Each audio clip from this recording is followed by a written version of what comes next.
Премиерот Заев по се изгледа нема страф од засилените полициски контроли низ целата држава, па без заштитна кацига си вози мотор во центарот на Скопје. Се гледа на видео објавено на социјалните мрежи, додека МВР секојдневно се фали дека со цел да се зголеми безбедноста во сообраќајот, се пишуваат повеќе од 500 казни за разни прекршоци во сообраќајот. Се поставува прашањето дали премиерот Заев заработил казна или пак успеал умешно да ги избегне полициските патроли низ Скопје, возејќи мотор без целосна заштита.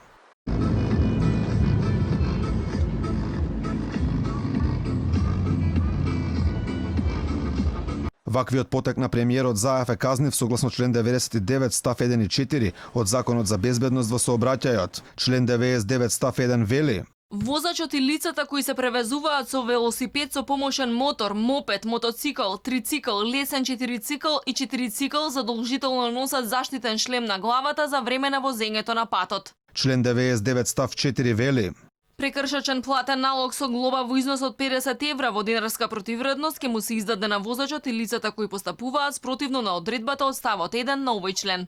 Токму безбедност и почитувањето на правилата во сообраќајот се еден од клучните приоритети кои министерот Спасовски ги соопшти по враќањето на челното место во МВР.